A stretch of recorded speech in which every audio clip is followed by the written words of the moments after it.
Okay, we're ready to go. It is now 6:31. I'd like to call the meeting to order, and I'm going to do this just for fun. Okay, have the record of attendance, please. That's being done. So tonight, because it's the annual general meeting and the election of chair and vice chair, I'm going to turn the floor over to the CAO, and he's going to preside over the election of the chair. Well, thank you. And I guess maybe depending on how this all goes, John, I'd like to say thank you very much for all of your service, Mr. Chair, and all your dedication over the last while. And from the point of time that I arrived here on the scene, in terms of being your CEO, it's been wonderful to have experienced and good leadership at the helm. So we really appreciate everything you've done, and I appreciate everything you've done and the guidance you've given me. And I know I've heard only great reviews and things that people have said about you, and it's been a pleasure to have had this time, and I look forward to continuing that this evening as well. So thank you. Kelly has confirmed that we have quorum, so we're good to roll on that. So at this point, I'd like to we'll enter into the election of chair, and I'd like to call for nominations for the position of chair, please.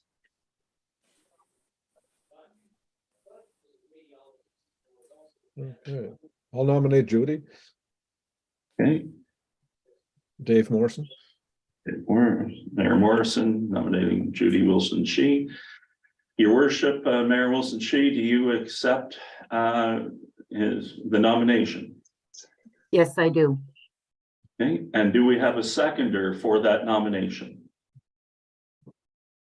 I see. Okay. Oh, sorry. I saw Mr. Erickson, and who else was there? Sorry. Okay. David Hayward's. David. Oh, sorry.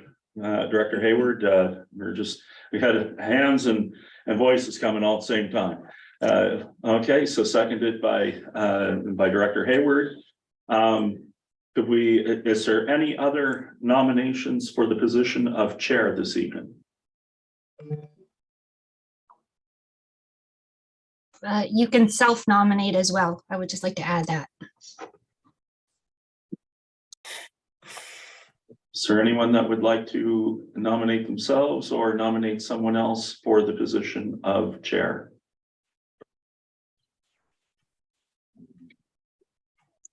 Okay, last and final call for nominations or a self-nomination for the position of chair. Okay, not hearing any, I present to the board that by acclamation that her worship and Director Mayor Wilson Shee is now the board chair for the Capital Region Service Commission. And Mayor Wilson Shee, I will ask you to take over the meeting and guide us through the vote for vice chair, please. Congratulations. Thank you. I'll now call nominations for election of vice chair.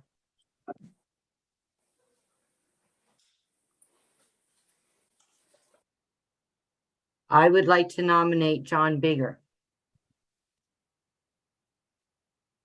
I'll John, accept the nomination. I'll accept that. you accept that? Okay, thank you. Second time nomination for election of vice chair. Do we need to second his nomination, Madam Chair? Yes, I'd be happy to do so. thank you. Thanks, here. Second time nomination for election of vice chair.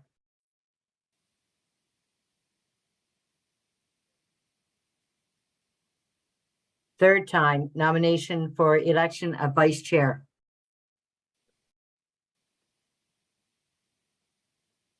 There no being further nominations. John Baker, you will be taking the position of vice chair. Congratulations. Thank you. We'll move on now to approval of the agenda. Somebody move. Second, Dave Morrison. Any discussion? Ready for the question? All those in favor? Aye. Any opposed? Any opposed? Motion carried. Are there any conflict of interest for disclosure this evening? No. Move I on now. have Yes, I have Marty? one for later on down the meeting. I don't know if I do it now or wait till that comes up with the prac, so. Cause I think my name's coming up. So You do it John now. Smith, shouldn't he declare it now at the We start can of the meeting? Yes, we can declare that now if you'd like, Chair Forsyth, we can do that, or Director Forsyth, we can do that. I just did then. Okay. Thank you, Marty. Approval of the minutes from March the 7th, 2023. Make a motion to approve them. Second by, Second it, Bob Powell. any discussion? Ready for the question? Question. All those in favor? Aye. Aye. Any opposed? Motion carried. We'll move now to number 8, presentations. Ignite Regional Strategy. John Smith, please. Thank you, Madam Chair, and good evening, everyone. I'm very pleased to present to you tonight the leadership of our team with Ignite here in the capital region. And as you know, we signed an MOU with Ignite back in December for the provision of economic development services for the region. Since that time, we've been meeting on a very regular basis. And I've come to find the team to be responsive and intuitive to the needs of what we're looking for in the region. But there is one piece to the MOU that we need to take care of this evening, and that is the presentation of a regional strategy. And this their regional plan will also fold up under our 5-year regional plan, which Pivot is working on. And we've had good responses. The Ignite team has a new vision, new leadership, both at the CEO level and at the chair level, and they're going to, and certainly now pretty soon with their board, which we have some positions on as well. And they've been engaging with Pivot and keeping them informed in terms of the development of the plans. And it's been going quite well. So at this point, I'll ask Sarah Corey-Holohan, the CEO of Ignite, to introduce her team and to walk you through their presentation. Just before, Sarah, I apologize, just before I do that, when we get to the motion, Madam Chair, I just wanted everyone to know that this has been determined by the province of New Brunswick to be an administrative matter and requires a simple majority to pass a related resolution down further, and we'll get to that after the presentation. So Sarah, if you would introduce your team and lead us through the plan. Sure. Good evening, everyone. Sarah Corey-Holohan, the CEO of Ignite, and I'm joined here this evening with my two right hands, so to speak. We've got 2 new directors, so to John's earlier point, a brand new leadership team leading Ignite through this regional economic development initiative. And I'll leave it to Andrew and Noshin to step in and introduce themselves. Yeah, I'll jump in. Thank you, Sarah. Hello, everybody. My name is Andrew Lockhart. I'm the Director of Entrepreneurial and Economic Growth at Ignite, working with all our businesses from startup to succession. And my name is Noshin. I'm the Director of Workforce Development and Attraction, and I lead all initiatives related to newcomer attraction, retention, integration, and attraction as a whole. Wonderful. Would you guys like me to share my screen for the presentation? It might be easier, Sarah, for you to share your screen if you would. Yep, And no we problem. have it as well. So either way, whichever is easiest. Those of you who know me, you're really testing your my tech. Faith in you. I see Andrew's already laughing at me, so here we are. So thumbs up. I think you're seeing the right stuff. Perfect. So we are going to just jump right into it. I've had the pleasure of meeting many of you, so really thanking you for taking the time for that, and definitely we'll be coming around for round 2 once we get through this particular phase. So just kind of, we're going to go through the business plan. Some of this will be a little bit of a repeat from our one-on-one meetings, but just really know that, we're always available here for questions or a deep dive in certain topics. But we really built this with you in mind, and really are focused on making this a client-focused experience. So just to kind of refresh and kind of start from the beginning is that we really took a look over the last 6 or 8 months on what is economic development and where do we start? And what we really decided was we need to go back to basics, and we need to go back to the foundational level of how to support our business communities, how to support our communities, and how do we attract? So what do we have to do to get ready for that? So we've done a lot of self-reflection, and we've done some refocusing. We have an entire new leadership team.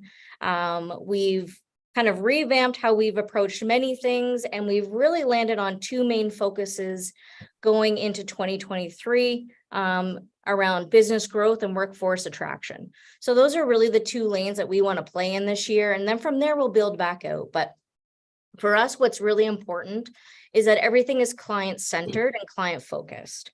So we really want to make sure that we're having the real impact in each one of your communities to make sure that we're helping them either grow their business, start a business, seek employment.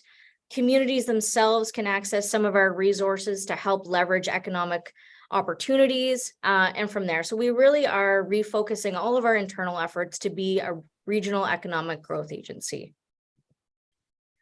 So who is Ignite? I know many of you, we've been in front of each other for a while now, but really, what are we here to do? We are here to lead your economic development strategy. What we are committed to is creating a healthy business community that allows the businesses grow and thrive in each one of your communities. We're here for workforce development and labor force growth.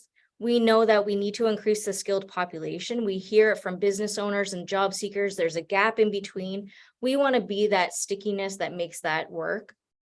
And that really includes, you'll see further on, Nosheen's going to explain a little bit further. We use workforce development attraction and kind of the verbiage around it, and that you would have seen in the business plan under our glossary of terms, is that we're really getting away from immigration and more into integration and retention of people.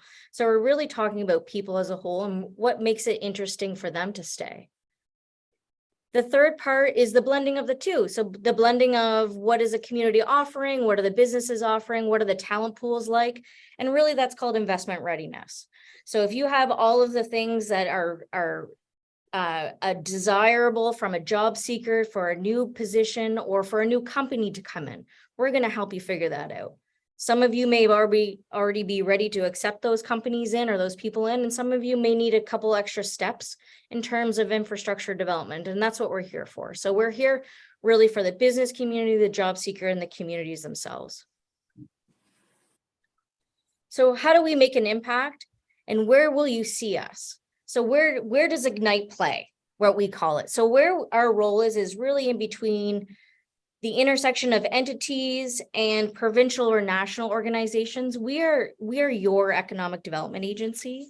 So what you'll see, or how you will see us in your community, is really being the client advocate, whether it's a job seeker or a business owner, or as a community yourself. So the things that you'll see us participate in is gathering like-minded organizations together for a betterment of our community. Think business improvement areas or something of that nature. Bringing in provincial departments or federal departments to really clarify what is the issue on business support for someone, or perhaps it's an immigration or newcomer stream that isn't being utilized as much as it could be. That's where you'll see us really play.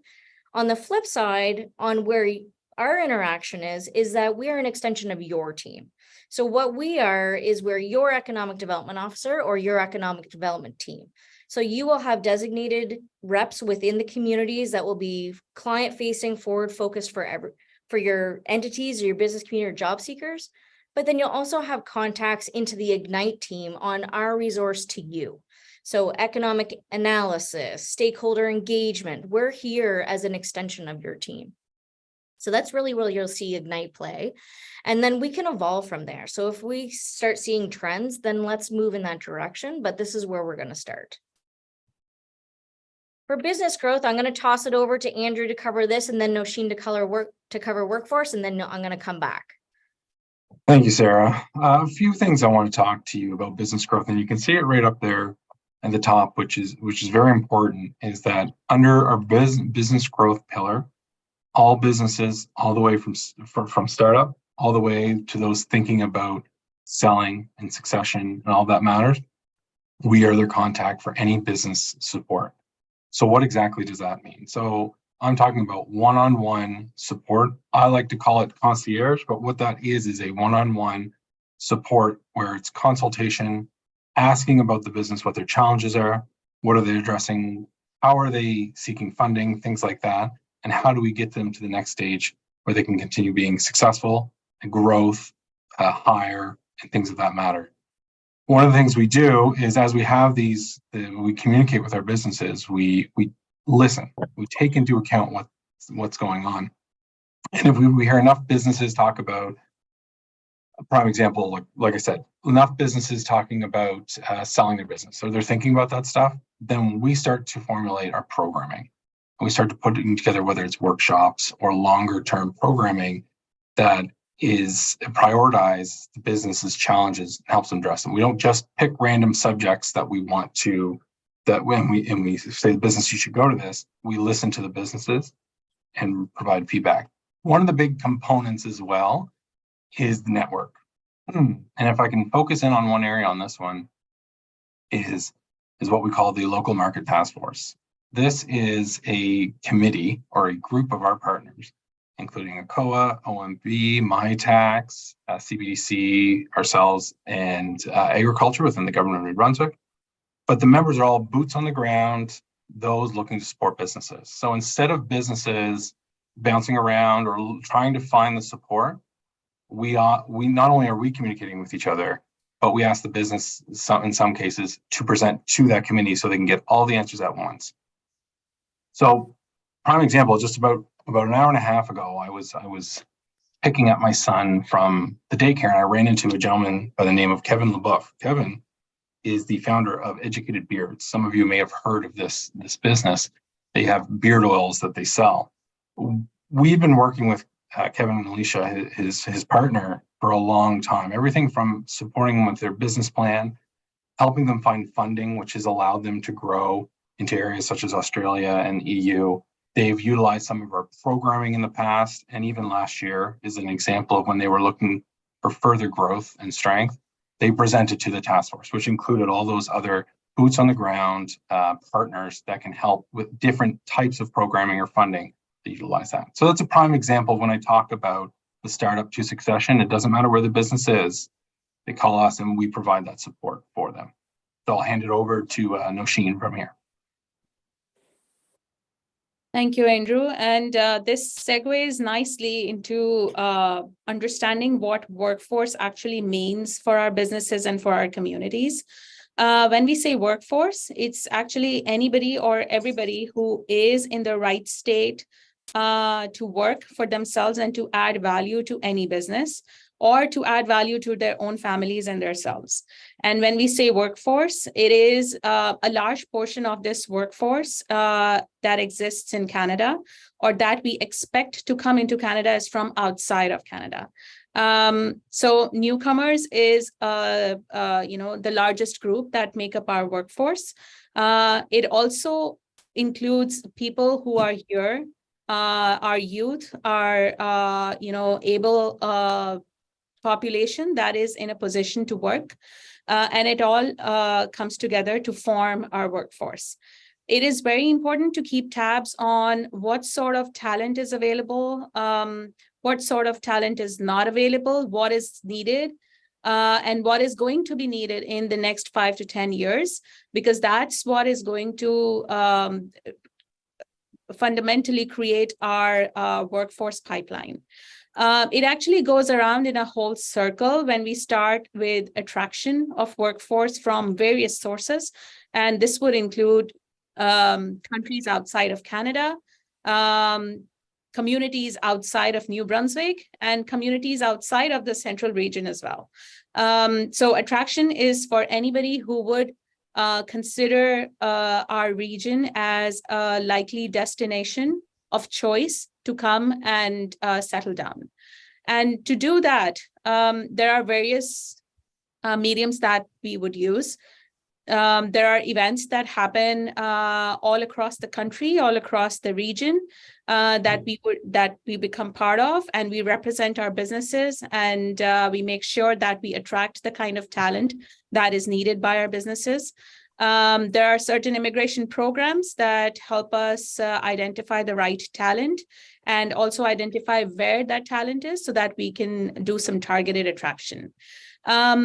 Once we present ourselves to people and once we create that funnel, it is important to give those people some connections to our local businesses and communities. And for that, our Connectors program and the various job fairs and recruitment events that we would do is the perfect medium. It is very, very important to understand that when we attract, it might usually be one person or the principal applicant, as we like to call them, who would make a decision to move or who would get a job and would want to come to our region, but he would bring with him his whole family. And it's those secondary applicants or those secondary people that we would want to engage with, and we would want to integrate them into our community so that the whole family unit is satisfied and wants to stay here. And keeping that in mind, there are programs in place.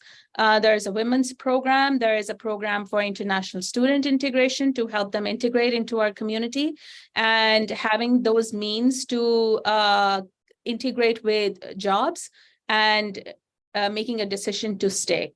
And then comes retention. For retention, the Local Immigration Partnership, which is a federal program, is the perfect medium to engage people who have the decision-making ability or advocacy ability to talk about immigration programs and talk about the various policy level issues that revolve around immigration, and come together as a group and find out solutions for that.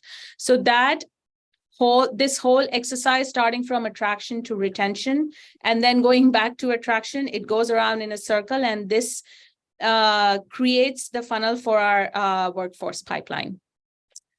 Sarah, back to you. Wonderful, thank you. And then the merriment between the two is investment readiness. So very conscious about this presentation being the top of waves of what was in the business plan.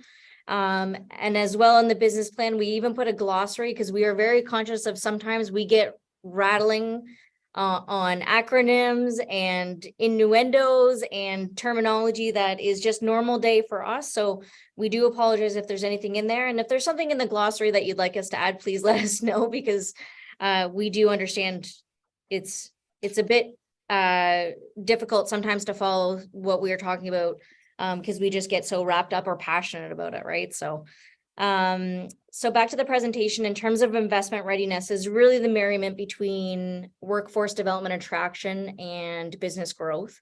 So Nosheen's team is looking after attracting people. Andrew's team is looking at starting and keeping businesses, but how do we get the new businesses? So that's really the connection between the two, because we know that new businesses are looking for talent. They're looking for healthy business communities. But then also, what happens if we don't have that? What if we don't have the infrastructure that we're needed to attract either people or companies? Well, this is where Ignite will help the entities or communities themselves become investment ready. So it's really to be able to facilitate the conversations between what's needed, perhaps provincial or federal investment opportunities to get infrastructure along the lines of, say, roads or community centers or schools, or housing is always the nice hot topic right now. So where can we play?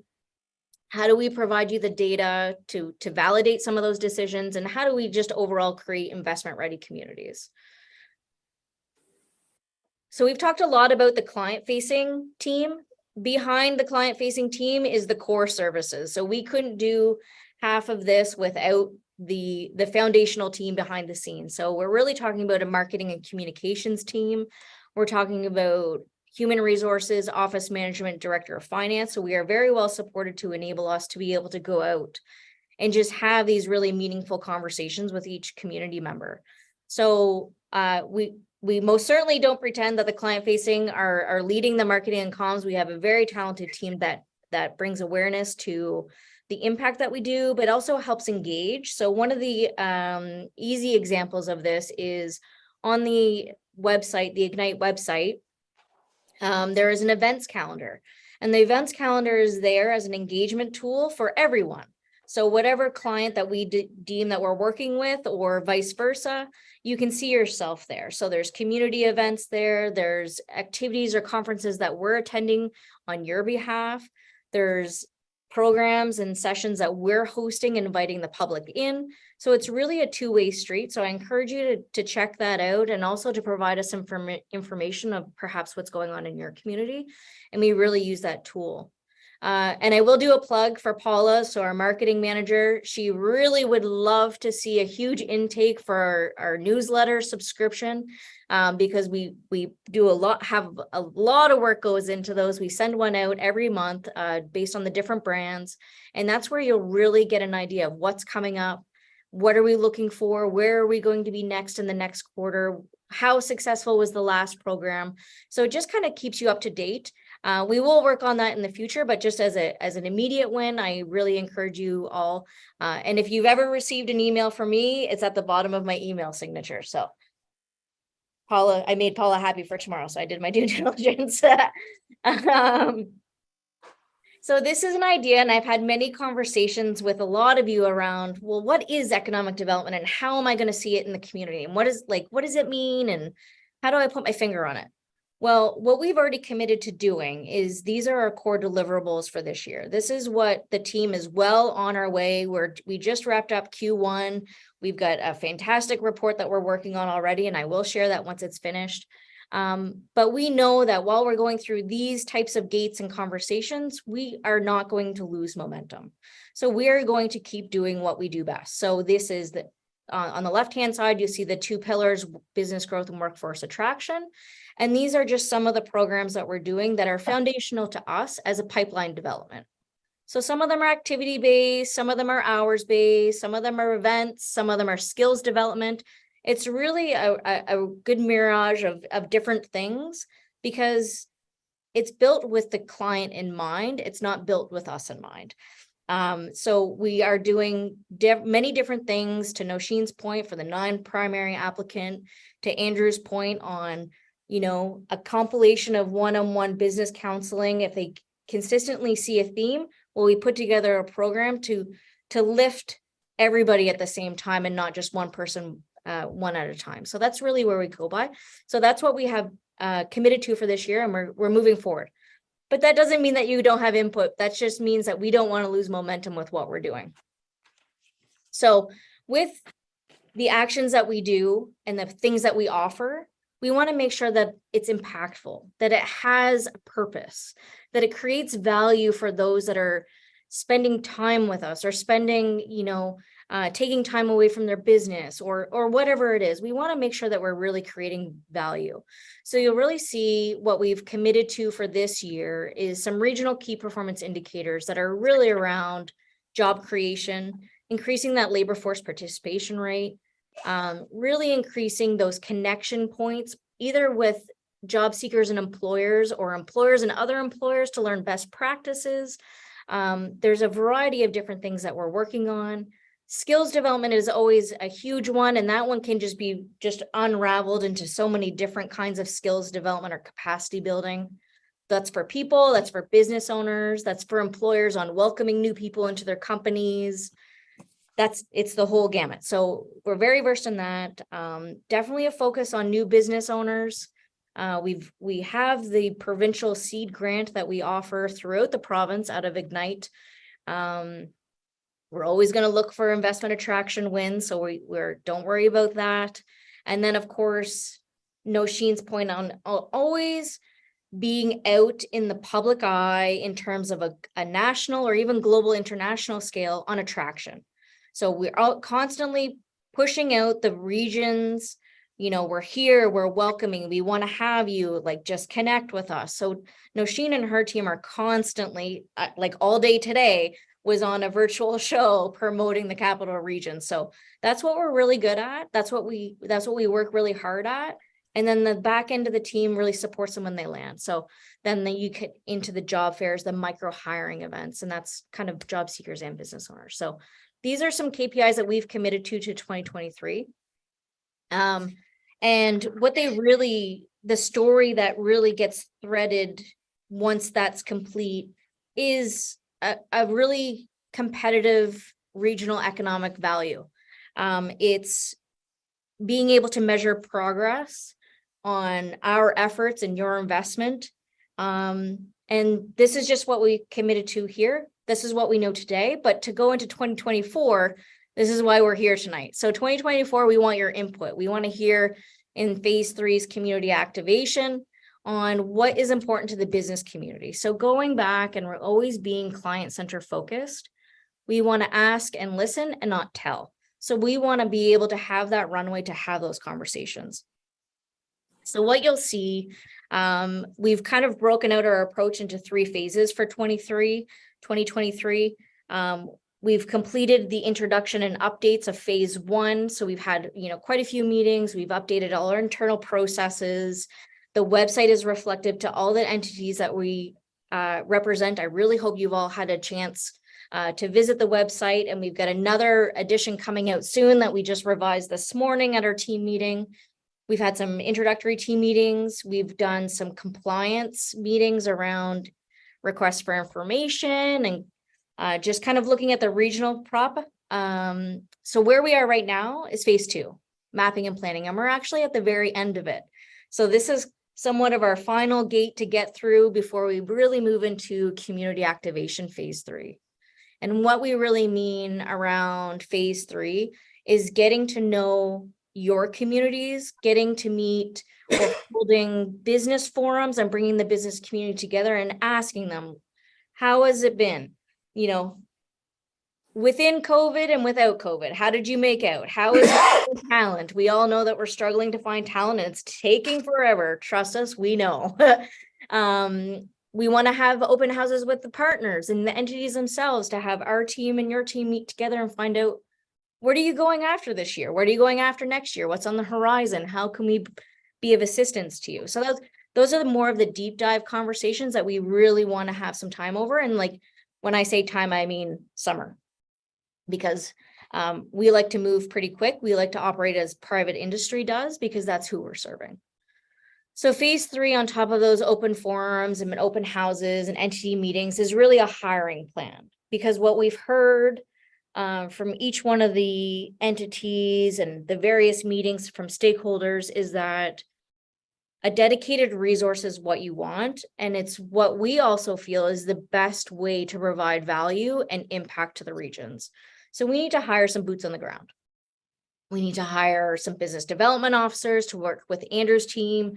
We are actually currently interviewing right now an economic analyst position to help us with analyzing opportunities that maybe you're considering, but also providing that dashboard on what is the big rock metric that we are trying to measure here. So at the end of 2 years, 3 years, 5 years, we know that we've really moved the dial on increase in GDP, increase in newcomer retention. Like, what is that and how do we track it? And we want to really dedicate that to someone's specific role so we don't lose track of that. On Nosheen's team, we're really looking at workforce development and attraction. The coordinator around that, the integration and retention coordinator, to really amp up the programming that we're doing, that we're seeing, quite honestly, phenomenal success from the integration programming around Immigration Month that we host. We're the only economic development agency in Canada that has Immigration Month. That's huge. And the amount of activities and events that we put on during that month is just, quite honestly, bananas for the size of our team. So a couple extra people wouldn't hurt on that one. So it's really the next step on being fully deployed into the region as a whole. Why is that important? It's, we've heard it time and time again, and it's the client-centered approach. It's building something that's specific to you, a regional economic development focus, and it's providing you the one-on-one contact with a team member at Ignite. So it's an extension of your team. It's not a duplication. Many of you have heard that how I'm describing it is that we're together in tandem, or we're actually a half a step behind you. We're not going to duplicate your efforts in each one of your entities. We're just simply an extension of your team. So once we have that person on the ground hired, your dedicated resource, simply an introduction as them as an extension of your team is as far as you have to go. You don't have to get into who is Ignite and what do they do and da-da-da-da. It's just contact Andrew. He's your point of contact. We don't have to overcomplicate this, but just know that this is by moving forward with Ignite, you are developing or adopting an entire economic development agency. This is a little snapshot of our beautiful, gorgeous team.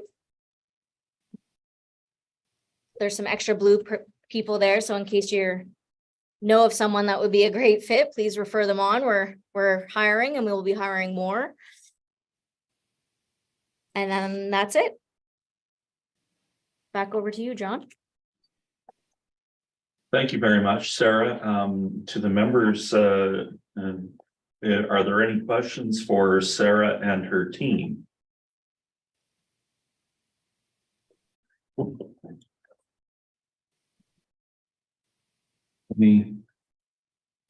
Anyone like to bring forward any questions? I think it was a pretty thorough presentation, and but if there's questions, feel free. Now's a great opportunity. It was a good presentation, John. Thank you very much, Director Mowry. Okay. I don't see anybody has their hand up for questions or comments. So at this time, I'd like to thank Sarah and Andrew and Nasheen for your presentation. It was well put together. So then we will now move on to the motion. There's a motion, recommended motion on the floor. Could someone read that, and then we'll have a seconder, and then we'll discuss it by vote.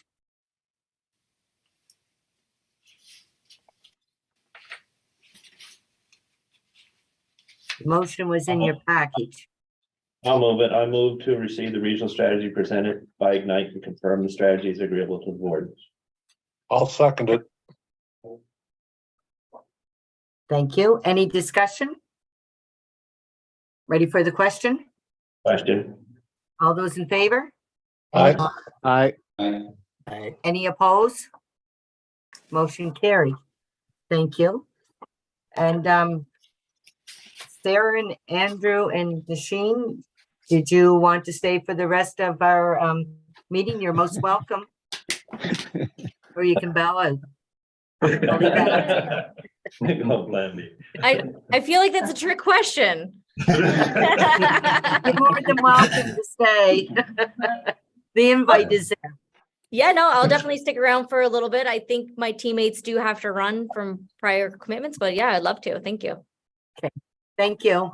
Okay, we'll move on now to 8B, Fredericton Tourism Regional Strategy. John Smith, please. Thank you very much again, Madam Chair. At this point in time, we're going to hear a strategy from the Fredericton Capital Region Tourism Group. And I just wanted to say what a pleasure it's been to be working with them up until this point. Again, like Ignite, we meet on a bi-weekly basis.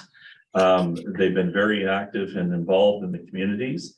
They've been very responsive to our needs. They branded, if you recall back in our January meeting, I talked about them rebranding early so that they could be ready in the new year. They've included many tourist attractions from around the region in their local market advertising campaigns, and those extend well beyond the region, the capital region, and certainly have driven traffic to many of these great opportunities. So we've been very fortunate to be working with them. And they've been working very cooperatively with our regional strategy partners with Vivid. And so at this point in time, I'd like to ask Dave Zebro to introduce his team to the committee. And just before I do that, Dave, I just wanted to remind the board that this approval of the regional strategy has been determined by the province of New Brunswick to be an administrative matter and requires a simple majority to pass the related resolution. And we'll go to that resolution after your presentation. Anyway, good luck, Dave and team, and thank you for being here. Thank you very much, John. Appreciate it. Can everyone hear us? Yeah. Great. I want to introduce Stacy Russell, who is with me here. She's the manager of Fredericton Tourism. And of course, I think you've met Stacy and Rose Arsenault. Rose is our new regional tourism coordinator, specifically hired to go out and meet with you and in some sense, more importantly, with the operators in your communities to develop and grow tourism. So, and I'm the director of tourism for the city of Fredericton and for the Capital Region Tourism Group. So I'm going to take you through our. John, are you able to make us host so we can share? Yeah. Sorry. Yeah, we can do that. Just a moment. So I'm going to take you through our strategic plan that was requested for the next 5 years. And I think, as you know, this is the result of meetings with each community in the Capital Region. Why is that? Oh, share. Sorry. There we go. There we go. Get past that always nail biting moment for those of us that are presenting. You hope that the screen is going to share. So this is our strategic plan, as I said, that was developed, I have to admit, somewhat hastily over the last couple of months after meetings with each of the communities throughout the region. So I'm going to take you through it as quickly as we can, starting with our destination vision. And really here, fundamentally what we're doing is trying to establish the Capital Region as one of Atlantic Canada's top tourism destinations. We do that through celebrating our vibrant communities, offering visitors and locals authentic, sustainable tourism experiences, top quality attractions, exceptional events, showcasing our rich cultures, and I say cultures with an S, our storied heritage and our spectacular nature. And we do that all under a brand called Life Well Crafted. So that's our vision, is essentially around the idea of celebrating our communities and our region and the operators and festivals and events within it. Our mandate is a reflection of that, but a little more razor sharp. Fredericton Capital Region Tourism generates and increases tourism revenues through quality and effective marketing and promotion of the region. The RDMO, and I just want to stop for a second and explain this inside baseball terminology. RDMO refers to what this organization is and what role they play. So it's Regional Destination Marketing Organization. And when we were only representing a city, we were a DMO, a Destination Marketing Organization. And now that we represent the region and provide services to the region, we are now an RDMO. So the role of the RDMO is to facilitate growth of the tourism sector, establishing the region as a top Atlantic Canadian tourism destination by encouraging the development of new authentic experiences, growing top quality events, and supporting market readiness. And I'll talk a little bit more of market readiness in a moment. And we do that with our entire team at Capital Region Tourism. And that's a team of 10 led by Stacy. And of course, we've just brought Rose on board in the last 30 days. And we're very pleased that Rose has joined us from New Brunswick Tourism, where she's spent many years as one of our colleagues and has a deep experience in working with tourism operators and communities. So I'll just sort of a little bit of rear view mirror here. The mandate that we're working from is essentially comes from the province of New Brunswick, and it has two basic lanes: marketing and promotion and product development. So I won't read all that, but essentially that's the mandate that was given to us by the region and given to the region by the province. So, we're pretty thrilled about taking on this new role, representing and servicing the region. We think we start with from a position of strength.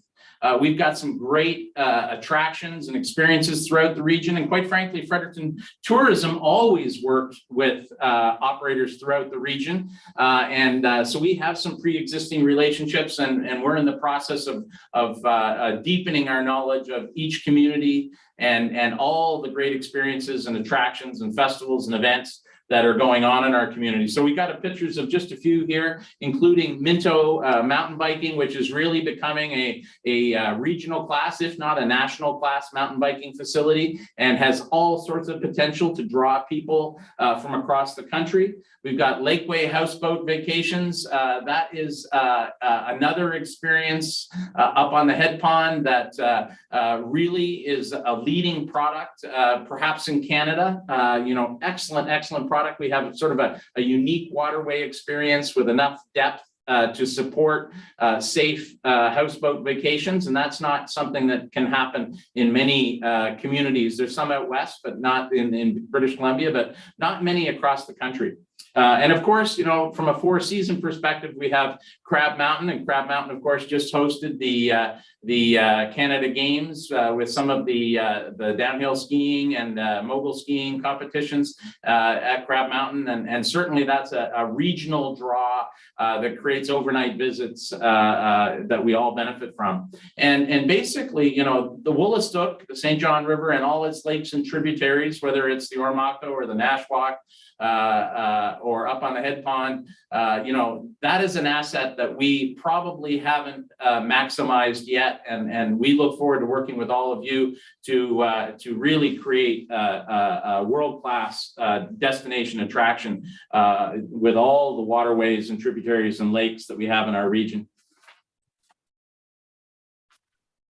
So our guiding principles that we work from and that our staff reflect on every day, I just wanted to take you through some of them because I think they inform, as you get to know us, how we work and where we put our emphasis. And the very first point there, and refers back to our mandate, is our focus is on revenue generation. And that's revenue generation to communities, to the region as a whole primarily, but also to communities and to all the festivals and events and tourism operators and attractions in our region. And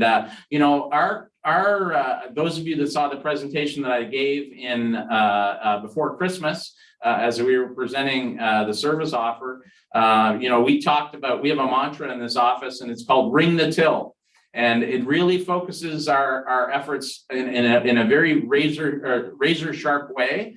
Laser focuses on bringing revenue to our operators. And as I go through this presentation, hopefully you'll see the ways that we do that in a very direct way. And it results in over $300 million in tourism industry revenue, sector revenue, into the local economy here in our region. And that really makes tourism one of the founding economic pillars of our region. When you think about $300 million plus in economic revenue and generating revenues for our communities and our operators. We're still in a period of COVID recovery in the tourism sector and the hospitality sector. We made some great strides this year. We're going to be reporting our results here in about a week. We're a long way, we came back a long way, but we still have a little bit to go to get back to the levels that were pre-COVID. And there's a lot of reasons for that you probably read about, and I won't go into in a great amount of detail. So, as I continue with our guiding principles here, we're interested in not only the summer season, what people typically think of as a tourism season, but we're interested in a 4-season sector growth that takes us throughout the year. And if I use a hotel as an example, it doesn't do us a lot of good if we're only generating revenues for 8 to 10 weeks a year. That doesn't sustain the employment of some of these, whether it's a bed and breakfast in a community or one of the major hotels in downtown Fredericton. We need to provide 4-season support to create sustainable businesses. And part of doing that means that our efforts have to be aimed at extending the visitor's length of stay. Most visitors, particularly in the leisure market that I'll talk about, are on an Atlantic Canadian tour. There's probably 10 to 14 day tour, and we're fighting with all the other destinations in Atlantic Canada for 1 night, 2 nights. And so everything that we can do to attract visitors and extend their length of stay is really key. As Sarah was saying, she used the term client-centric. We're also client-centric and customer-driven. It means something very particular in our sector, in our industry. What it means is when we have somebody come in, say, to our visitor center, and they declare what they're looking for, we're feeding that back to them. If somebody says they're looking for a camping experience, we're not trying to sell them on a hotel experience. If they say that they're looking for a hotel with a pool to serve their family, we're not giving them a hotel without a pool. So we're very, very client-centric and responsive, and that's the way that that's the methodology we use to grow the tourism sector and extend length of stay. We're research focused. We chew on a lot of data, a lot of analytics, a lot of trends, and we try to use that information to grow our sector. We do a lot of work with our industry and with our communities and inside the city of Fredericton, and now throughout the region, we're doing work to maximize the funding that we get from you, the funding that we get from the city of Fredericton, and the funding that we get through the tourism accommodation levy and then we try to leverage that with partnering with industry and partnering specifically with New Brunswick Tourism, Heritage and Culture, our communities and our operators. So we are interested in presenting the consumer a cohesive vision of the region as a whole. And we do that by celebrating quality experiences in all our communities and throughout the region. One of our efforts is going to be to integrate and leverage the strengths across the region. And just so that doesn't sound too fuzzy, we have potentially paddling experiences throughout our region. We have trail experiences throughout our region. We have snowmobiling experiences in many parts of our region. We have ATV experiences in many parts of our region. We need to leverage that as a singular product across our region and present it as a destination for those activities. And then finally, we want to be, and I think we are, the subject matter experts in tourism and share that knowledge and advice throughout the region. So our core values, what we really try to emphasize is authentic experiences for visitors, presenting them with sustainable experiences that celebrate our natural environment. We are inclusive. We're inclusive not only in the visitors that we try to attract and how we approach them, but also inclusive in the offerings that we present them from our communities. We're celebratory. We really are the champions of our region and our communities, and we're confident and proud. And one of the things tourism can do is make communities proud in what we have. And as New Brunswickers, and certainly, I think this is true within the region, we sometimes don't recognize the quality of experiences that we have to offer the world, but we have something very, very special in our region. And we go about selling that, promoting that to the world in a very confident and proud way. And we also try to be creative and innovative in how we reach audiences. And we were one of the leaders in developing social media platforms. We have one of the strongest social media set of platforms anywhere in Atlantic Canada, one of the strongest ones in Canada, and that's because we're innovative and out front and try to reach our audiences and our potential customers in cost efficient and creative ways. So we do all this under a new brand. Our new brand is Life Well Crafted. It was developed last year in a series, a number of consultations that included people and industry operators throughout the region, along with industry operators in Fredericton. We did that because we sort of saw the potential for us to be service providers to the region, and we wanted a brand that could act as an umbrella that everybody, all communities, all our operators, all our seasons could fit within that brand. And we think we managed to do that with Life Well Crafted. So we're really pleased with this brand. We think it can carry us forward, and we're quite excited about how it works. And I'll give you a little example, about one of the things that our consultants, when we were working on the brand, sort of noted is that our region is a series of what they termed harmonious contrasts. And those harmonious contrasts come together to create this brand that is unique, that we can offer the world. And I'll give you an example of what a harmonious contrast might look like, because I think it's very true. The person that's out snowmobiling on a Saturday in January could just as easily on a Sunday be attending a performance at the Playhouse, or an art gallery opening at the Beaverbrook Art Gallery. And that contrast between urban and rural, between culture and outdoor life, that is exactly who we are in this region and the life that we lead. And that can be very attractive to visitors. So those harmonious contrasts are what our brand is about. So what we do, how do we go about this? We do marketing and sales, product development, programming, industry consultations. We have lots of experience in our office in building festivals and events. So we do a lot of consultation to help people build experiences, tour operators, adding value that can generate more revenue for them. We do a lot of consultation like that. And we do economic impact reporting and KPIs, and I'll talk a little bit about that.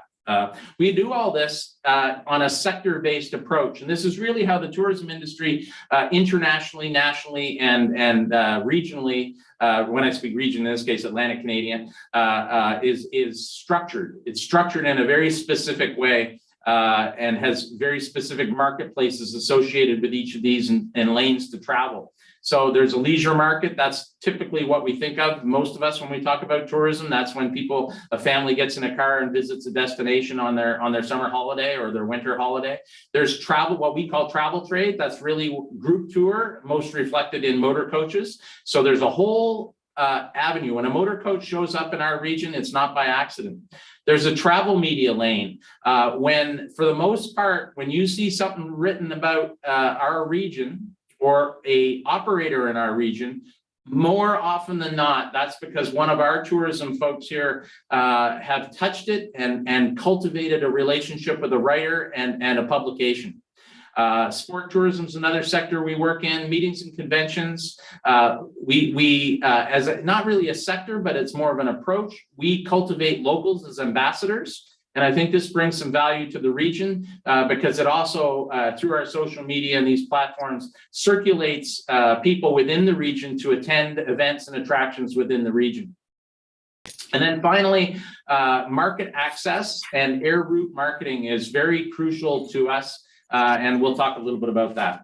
So on the marketing and promotion front, we obviously do a lot of advertising. We spend a lot of money that you will never see because it ends up in markets like Toronto or Halifax or Moncton or Boston or Maine. We're trying to bring outsiders into the region. So for the most part, you're not seeing that.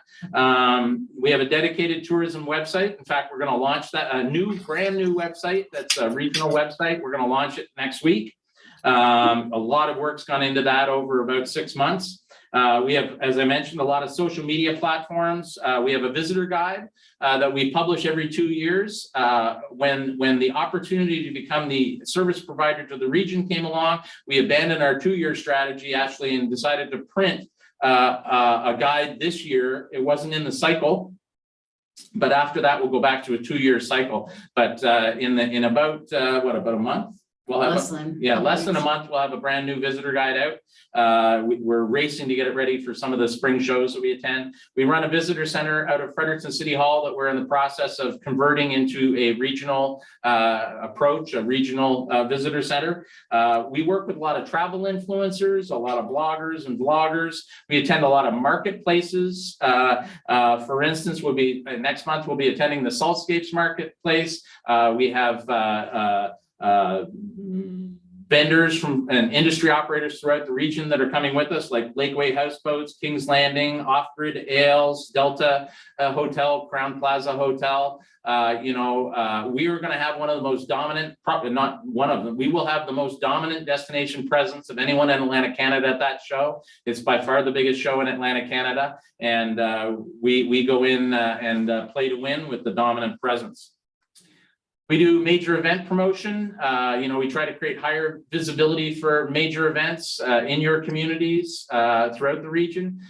We try to bring a higher profile of those events through traditional advertising that we support, sometimes with co-op marketing programs, sometimes programs we do ourselves, with digital marketing, social media marketing, and with those travel influencers who we're trying to bring in. So our goal is to, when festivals are ready to grow, in other words, when they have the capacity to sell some more tickets, that we want to be a partner with them and make sure that we get the word out that their tickets are on sale, that their headline music performers are well known to everybody that we can reach, and like we said, ring the till by selling tickets around our major events and increasing attendance. So I'd like to chime in on this one. So a prime example of this right now is the province of New Brunswick yesterday just announced festival grants.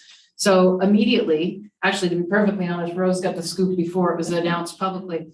Rose reached out to all the major events, festivals around the region, and is currently working with Big Axe Festival as well as the Nashwauk Music Festival to be able to try to access new funds that these festivals have never been able to access before. So it's those kind of opportunities of us always trying to see what else can we do to be able to help with these festivals and events and different, Yeah, so if you have a festival in your community you'd like to connect with Rose about and help cultivate an application into that provincial program, we have a pretty good idea what they're looking for and how to write the application to get some results. And another example is next week on Thursday, Harvest Jazz and Blues, the biggest festival in our region that generates the most room nights and has a huge economic impact throughout the region, but certainly in the city of Fredericton. They're launching their festival on Thursday. We will be there right with them within minutes of them releasing their lineup. It'll be amplified on all our social channels, and we'll be putting the word out to whether it's tour operators or travel media. We'll be right there with Harvest trying to ring their till and sell some tickets. Just a caveat there, it needs to be a two-day consecutive or longer than 2-day festival. Right. For the province's program. with online ticket sales. So specifically, those are the 2 festivals that we're aware of that fit that criteria. But if there's any others in your communities, please let us know. Yep. So I talked a little bit about the leisure market. The leisure market is what we typically think of as the tourism market, people getting in cars and visiting destinations or flying to a destination. But we attract that visitor market by showcasing our top experiences, what we call motivator experiences, motivator attractions, motivator events, where somebody might come and to experience the region, and then we try to circulate them throughout the region. And in this market, we'll have campaigns, advertising campaigns in New Brunswick this summer, in New Brunswick, Nova Scotia, PEI, Calgary, for a specific reason that I'll get to later, Ontario, and Northern New England and Maine. So we spend a lot of money in all those markets to get the word out about our region. And Quebec. In Quebec. I talked about the motor coach market.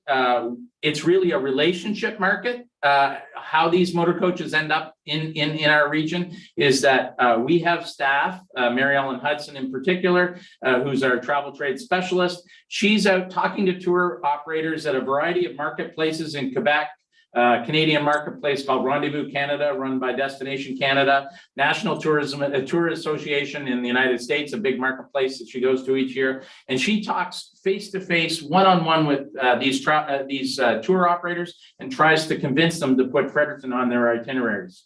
So the key to this market is quality experiences and attractions, and being market ready, and that's something we'll talk a little bit more about. But we think we can grow this activity throughout the region. The other day we were out at Dumfries Maples with their sugar bush. They had expressed some interest in attracting motor coaches, so we'll be working with them to frame their product and so that we're being market ready with their product, so that we can take that conversation to the tour operators at those marketplaces.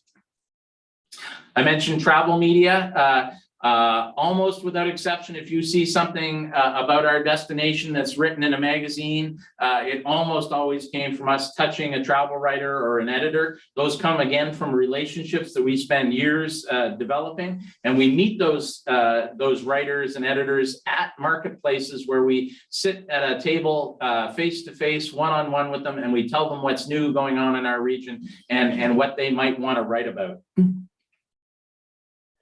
Another area, another sector we're very active in is sport tourism. It drives a lot of that business. When I talked about, beyond the summer peak season, tourism season, sport tourism is incredibly important to sustaining employment throughout the region beyond the peak summer tourism season. I'll give you an example. Last weekend at the Grant Harvey Center, we had the Stu Volleyball Tournament that we cultivated with St. Thomas University. We had 156 volleyball teams from Atlantic Canada and beyond in that facility. So they were shopping in malls, they were eating in restaurants, they were staying in hotels. Tremendous economic impact. We supported Crab Mountain in their bid to and their activity with the Canada Games and building the mogul course. Which is now a national class, if not a world-class mogul course. We had cash in that to help them along. So that's the kind of activity that we do. This year, we're supporting Nakawik with bringing in a television show, a fishing television show called Fishing Canada, to promote both the tournament in the Nakawik area, but also generally speaking, the tremendous world-class fishing product that we have in that community and in communities throughout our region. Meetings and conventions is another one of those very important revenue generators in our community. It sustains many of our operators and hotels throughout the season. And while you may think that the meetings and conventions business is almost entirely a Fredericton play, and it is very much an important play for the city, we believe that there's a benefit for the entire region in meetings and conventions. Many people, we know from the trend analysis that many people who come to a meeting or a convention in a community bring their family. Many decide to stay a few extra days and tour around. So we're going to capitalize on that pre and post activity. Additionally, many conventions want to get out of the convention center or out of the hotel for a reception night. And we have worked with King's Landing over the years to ensure that we transfer some of that activity to King's Landing and other operators in the region. This has obviously some needs. It has to be right-sized. The ability of the operator needs to be right-sized to meetings and conventions. If we have a 400-person convention, we got to have a hall that can hold 400 people and serve them lobster dinner or something like that. Locals as ambassadors, I mentioned, this is really important. One of our strategies is to put great experiences, festivals and events, attractions in front of our local community, primarily through social media, so that they share that information with their relatives. We always talk about, getting someone in Fredericton to call their aunt or uncle in Truro or in Moncton and say, you got to come to Fredericton, you got to come to the region for the Big Axe Brewery Festival or Mountain Bike Minto or to visit the Beaverbrook Art Gallery. So we need locals to be those ambassadors. That's a strategy we've had for many years. And I think now that we move into this regional role, we're already pre-positioned to circulate people throughout the region from one community to another or from the city to a rural community by telling them about things that they can do. So there's a huge mountain bike community in Fredericton that we can continue to transfer to the Minto mountain biking attraction. Air route marketing, I'm not going to spend a lot of time on this, but it's tremendously important. Communities that are going to survive into the future are going to have good airports, and certainly tourism destinations that are going to thrive into the future are going to have strong airports with lots of seat inventory, competition that drives down ticket prices, that makes it attractive to get on a plane and visit. So we work hand in hand with the Fredericton International Airport. When they go and try to attract a new airline to come into the airport or attract an existing airline to create a new route to a new destination, we then come in and support them with air route marketing. So this year, of course, they just announced Lynx Air with a flight to Toronto, and you stay on the plane and you can go right all the way to Calgary. It's an ultra low cost airline, and that's why this year we're going to be doing some marketing in Calgary as an example to support that new route. And that will benefit the region, not only in the tourism sector, but if we have strong airlines with lots of inventory and a competitive environment, then we're going to have, it means that our community, the people who are residents, have the opportunity to, increase their own quality of life, and good for our business community and good for people to get out on holidays. Product development, a big part of what we do and what we work at. We develop and facilitate new tourism experiences to grow. We don't, in most cases, we don't operate those experiences, but we work with tourism operators or interested entrepreneurs to grow experiences that can be sold to the tourism market. As I mentioned, we have a lot of experience in festival growth and development. We help consult festivals to grow. I talked about extending length of stay. One of the things we try to do, whether it's a marathon or a music festival or some other kind of festival, is we try to encourage them to add an extra day or add something the morning after on a Sunday or the evening before on a Friday, so that we can encourage people to stay for that extra meal, stay for that extra overnight visit. This isn't something we haven't been involved in much in the past, but we anticipate we'll be deeply involved in the future, is creating product clusters around things like snowmobiling, paddling, and ATVing. And this is obviously the city doesn't have a lot of those activities directly, but as we become a service provider to the region, we think there's huge potential with these product clusters across the region, and we'll be developing programs to support those product clusters. Market readiness programs, this is probably, in terms of what we think of as low-hanging fruit in developing the industry across the region. We have a lot of folks that could play in the tourism industry, but quite frankly aren't market ready. And by that, I mean they're not on Google Maps, they're not on TripAdvisor, they may not have an email. It's really remarkable how we have to work with operators or potential operators, I guess, into the tourism market to ensure they're market ready. And next week, we'll be announcing a program of industry education and development really around digital market readiness and making sure that operators across our region are on these platforms so they're visible to potential clients. And that's one of the ways that we can really help bring Bill.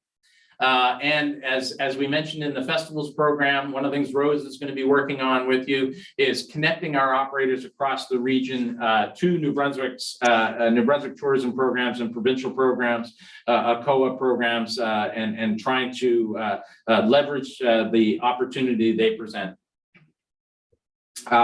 We're already doing this. I think you probably, if you've been following our social media and some of our programs, you know that we've already done this.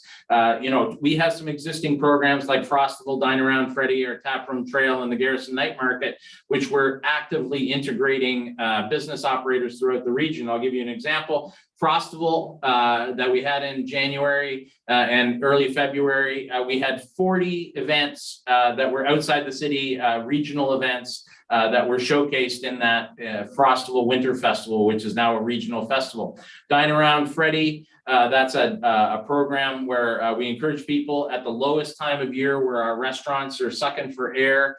We encourage locals to get out and go out and eat in our restaurants to become those local ambassadors.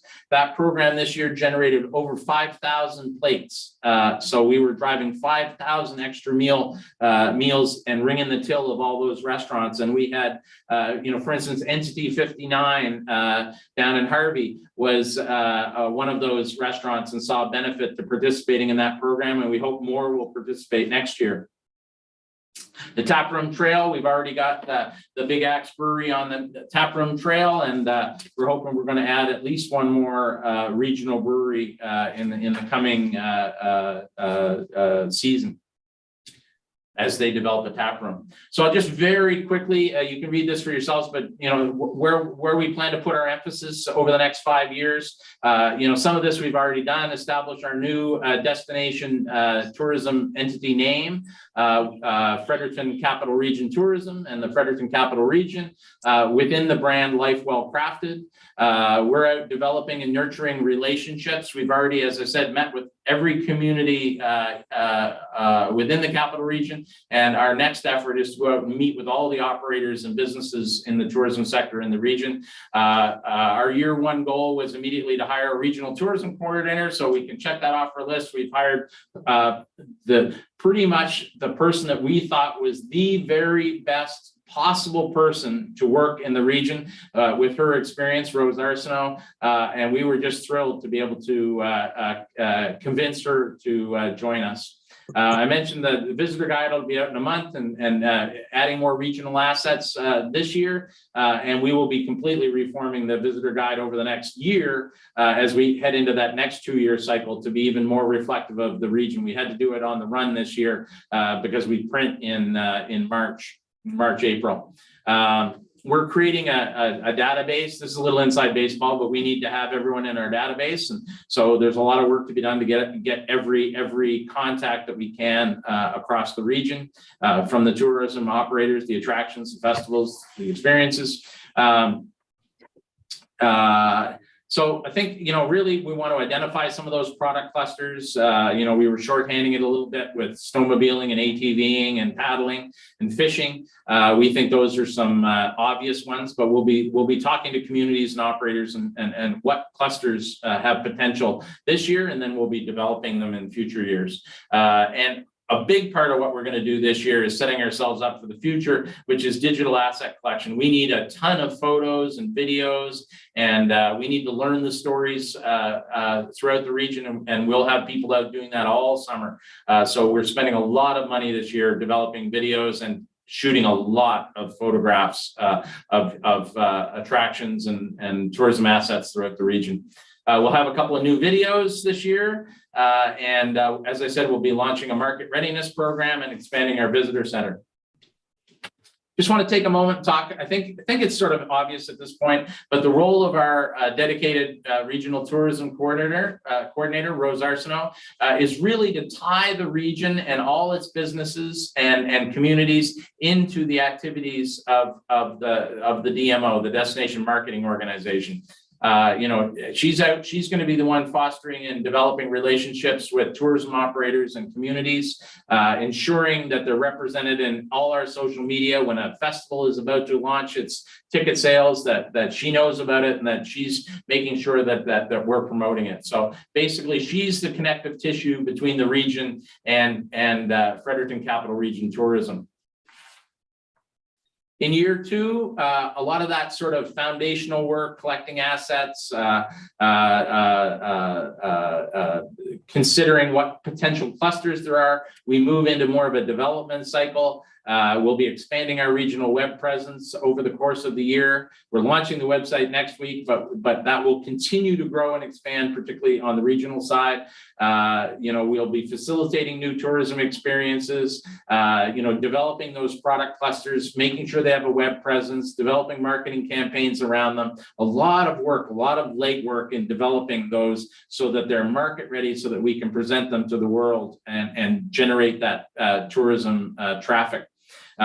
We'll be hopefully launching a region-wide shoulder season festival. Not ready to talk about that yet, but we've got a few ideas in mind that we think there's some potential in the agritourism world to have something that will speak to the entire region. And I think it's important to say that, one of the biggest opportunities we have is working with our First Nations. We have 3 First Nations in our region. Indigenous tourism is the single fastest sector in the tourism world and is already worth over $1 billion in Canada. We need to grab a bit of that revenue. And we're going to do that by working with our First Nations. And I think I just mentioned regional scenic drives. Nakawik did a great job creating what's termed the Mactaquac Loop. We think there are a number of other scenic drives potentially in the region, and we'll work on that next year and get them up on a website and start marketing them to the world. By year 3, we hope to be an absolutely fully regional, fully integrated have the region fully integrated into all our tourism programs and all our marketing campaigns. At that time, we're going to do a strategic plan review. Originally, when I presented to you in November, December, we said we'd take the first 18 months to develop our strategic plan. And then the province came along and said we had to do it in a couple of months. So, we're going to get our feet under us, but by year 3, we're going to do a review, and then we'll have had lots of conversations with you, lots of conversations with our industry operators, and we'll renew that strategic plan so it's even more profound to launch us into the future. And we'll be launching those regional product clusters, and the scenic drives. So year 4 and 5, I think, quite frankly, it's a little hard to see year 4 and 5 at this point, but that's the point where we're going to be expanding into new markets. One of the benefits of the Regional Service Commission using us as a service provider is you're leveraging not only the investment you make directly to us, but you're also leveraging the additional $2 million in investment that comes from Fredericton City Council and the tourism accommodation levy, which is a 3.5% levy charged to all the hotels within the city of Fredericton. And collectively, all that revenue is driving and creating the muscle we have to go into northern New England, to Ontario, into Calgary, and the regional benefit from all that. And so we're able to take and bring new products and experiences to market that we never had the capacity to do before. So that's really what we see. When we get into year 4 and 5, a bit of reevaluation. We'll launch from a renewed strategic plan, but we'll be looking at where we can have the most impact in your communities and across the region.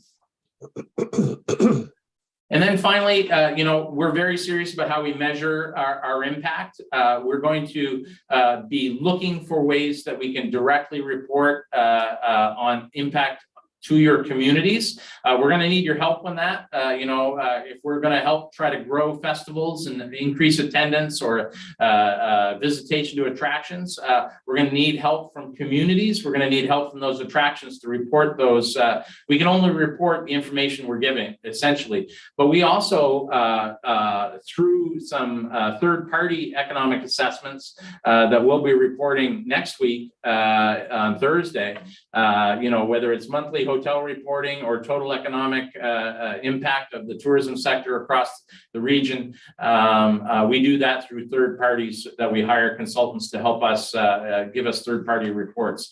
We look at rooms sold, occupancy, packages sold, the number of plates in our programs and our dine around program. All those are KPIs. So we have a whole package of KPIs that will be releasing next Thursday, and a year from now we hope to have it even more robust where it speaks to the entire region. And then finally, we want to invite you on Thursday to our spring tourism launch. We do it every year. We invite operators from across the region, we always have, into the Fredericton Convention Center, and Stacy and I, largely Stacy, will be presenting our plan for the year and our campaigns for the year and our results from 2022. So that's really all we wanted to present to you tonight. We'd be happy to take any questions you have. I know that's a wall of information, but we wanted to sort of paint how the industry is structured and how we play, and that our primary goal is to ring the till and deliver revenues to your operators and to your communities and to the region as a whole. So thanks for being patient and listening to all that, and we'd be happy to take any questions if you want to fill the share. So thank you, Dave and Stacy and Rose. That was a jam-packed presentation. Certainly a lot happening and a lot going on in the region. Is there any questions for Dave and the team from the Fredericton Capital Region Tourism Group?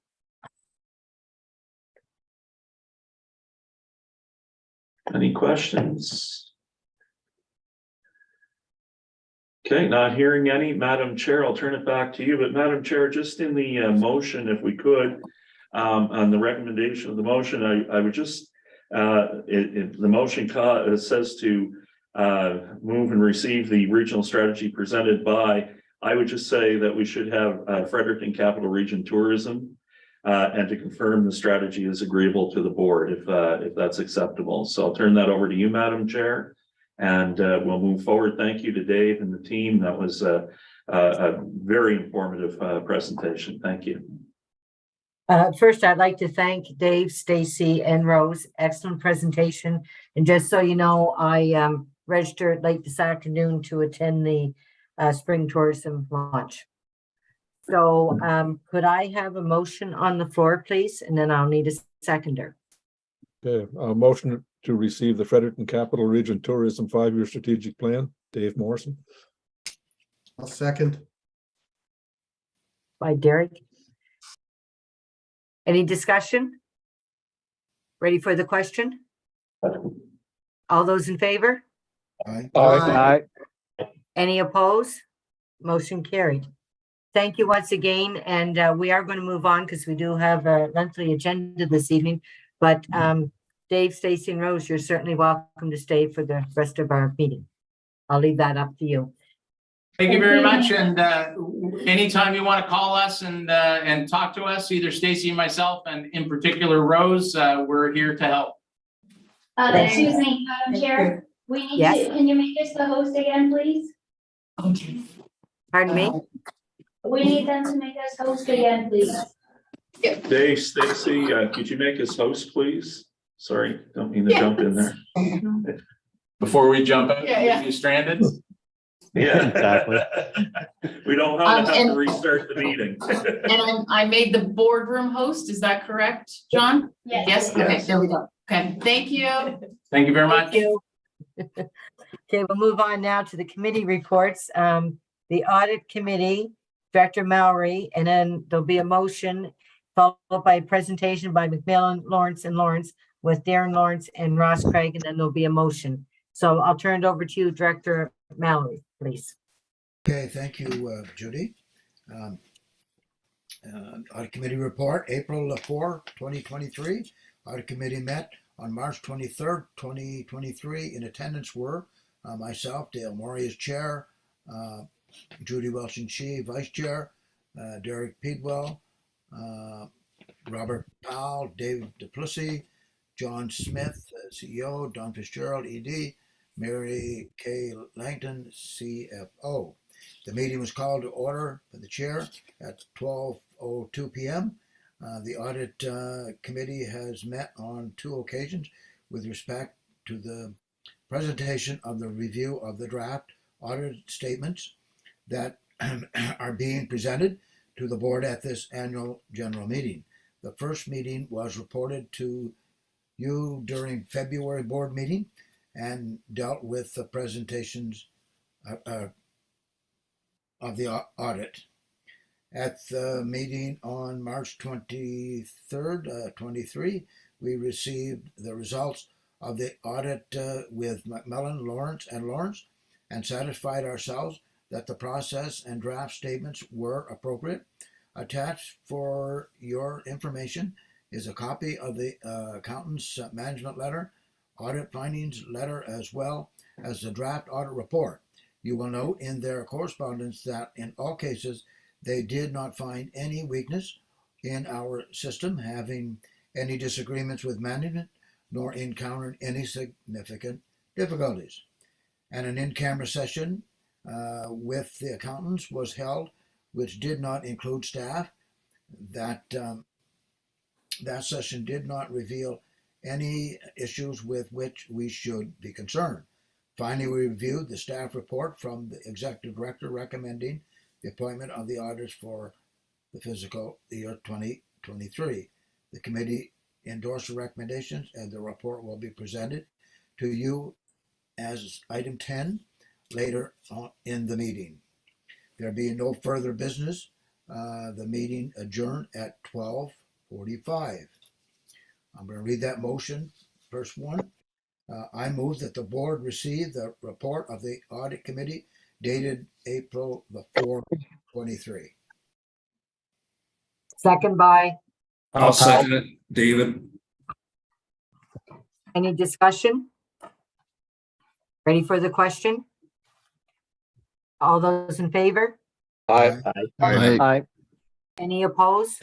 Motion carried.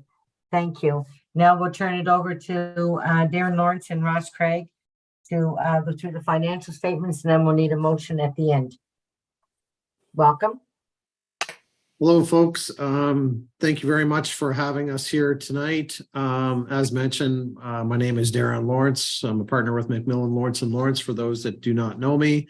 And I also have Ross Craig on the call as well, who was heavily involved with the audit.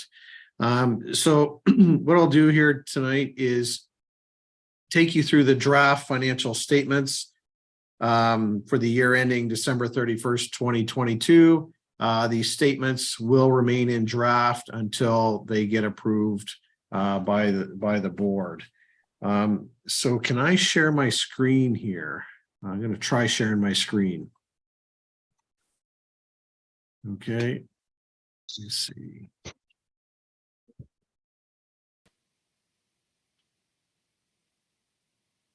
Okay, hopefully you can see the draft financial statements on your screen now. Okay, so I will take. Okay. So I will take you through the draft financial statements. If you have any questions, feel free to stop me as we go, and we can discuss the questions at that time. So right now we're looking at the cover page for the draft financial statements. On the contents page, you'll note that these financial statements consist of the independent auditor's report, the statement of financial position, statement of operations and accumulated surplus, statement of changes in net financial assets, statement of cash flows, the statement, the notes to the financial statements, and several schedules to the financial statements. We'll go on to our independent auditor's report. As mentioned, it is still in draft, and if the financial statements get approved, we will remove the draft watermark off the financials and add our signature to the opinion page if approved. This is a clean audit opinion again this year. You'll notice in the second paragraph, it says, in our opinion, the accompanying financial statements present fairly in all material respects the financial position of the commission at December 31st, 2022, and the results of its operations and cash flows for the year then ended in accordance with Canadian public accounting sector, in accordance with Canadian public sector accounting standards. So there was no items that came to our attention during during our audit that would cause us to qualify our audit opinion this year. So it is a clean audit opinion. I won't take you through the detailed wording because it is standard wording and it's similar wording. It's the same wording as the prior year. So I'm going to skip the statement of financial position at this point and come back to it. So we'll go to the statement of operations and accumulated surplus for the year ended December 31st, 2022. So the first column here are your budget numbers for 2022. The second column are your actual numbers for 2022. And the third column are your actual numbers for 2021. So for revenue, sale of services for the year, you were at 6.99 million. Member charges, 5.1 million. Other revenue, 271,000. Grants, 53,000. Interest, 84,000. And there's more detailed schedules of your revenue on Schedule 6, which we'll go through at a later time. But overall, your revenue increased this year to 12.5 million, up from 12.1 million in the prior year and up from 11.7 million in the budget. For expenditures, you had administration expenditures, 2.4 million. Fiscal services, 95,000. Governance, 46,000. Planning and building inspection services, 890,000. Post-closing costs, 640,000. Community development, 23,000. Regional sport, recreation and culture, 47,000. Solid waste services, 7.5 million. So overall, your expenditures were 11.69 million, down from 11.8 million the prior year and down from budget of 11.8 million. So your annual surplus before unrealized loss on investments was 814,000 for the year. So you notice your annual surplus was up significantly from the $328,000 surplus in the prior year. Now, having said that, at December 31st, 2022, your investments were down significantly. You had an unrealized loss on investments of 632,000 compared to an unrealized gain in the prior year of 423,000. As we're all aware, the investment market was down significantly at the end of December. And I'm assuming your investments have come back significantly since the end of December. So overall, you had an annual surplus for the year of 181,000. And just another point on the unrealized loss on investments, keep in mind that's an unrealized amount. So that's your investments that you hold. It's just dropped in value during the year. So it's not like you sold the investments and it's not a realized loss on investments. It's an unrealized position and sometimes your investments will go up and down, as you're aware. So you started off with an accumulated surplus at the beginning of the year of 12.8 million, and you ended up with an accumulated surplus of 13,035,000 at the end of the year. So I'll go on to the statement of changes in net financial assets. You had an annual surplus of 181,000. You had acquisition of tangible capital assets, write down of tangible capital assets, and amortization of tangible capital assets. And then net, that resulted in an increase in net financial assets during the year of 135,000, leaving you with net financial assets at the end of the year of 433,000. Okay, let's go back to page 3 on the paper financial statements to your statement of financial position. So at December 31st, for financial assets, you had cash and cash equivalents of 3.98 million. Receivables, 1.4 million. Inventory, 41,000. Interest receivable, 8,000. And investments, 4.9 million. For liabilities, you had payables and accruals, 1.6 million. Deferred revenue, 173,000. Funds held in trust, 111,000. Retiring allowance, 628,000. Long-term debt, 1.9 million. Accrued post-closing costs, 5.4 million. Net financial assets, 433,000. For non-financial assets, you had tangible capital assets of 12.3 million, prepaid expenses, 275,000, deferred financing charges of 1,600. So overall, that left you with an accumulated surplus during the year of 13,035,000. Okay. Going to go on now to the statement of cash flows. For statement of cash flows for operating activities, you had cash flows provided by operating activities during the year of 4.1 million. Cash flows used in capital activities, 1.5 million. Cash flows used in financing activities, 1.1 million. Cash flows used in investing activities, 376,000. Resulting in a net increase in your cash and cash equivalents during the year of 1,071,000, leaving you with cash and cash equivalents of 3.98 million at the end of the year. Go on to the notes to the financial statements. Nature of operations, same wording as the prior year. Talks about the commission was created effective January 1, 2013. Note 2, significant accounting policies. A lot of these accounting policies are similar to the prior year and very standard for an entity such as yourself. So we'll go through it in detail. We'll talk about the basis of accounting. The basis of accounting is Canadian generally accepted accounting principles as recommended by the Public Sector Accounting Board of CPA Canada. Okay. So I'm going to skip over the detailed accounting policy notes. Go to note 3. So cash and cash equivalents, you had restricted cash of 2.6 million at the end of the year and unrestricted cash of 1.3 million. Receivables, it's a breakdown of your receivables. You had receivables for solid waste, recycling, power generation, and HST rebate, allowance for doubtful accounts, leaving you with 1.4 million of receivables at the end of the year. For investments, you had cash with fair value of 119,000 and balance funds of 4.8 million.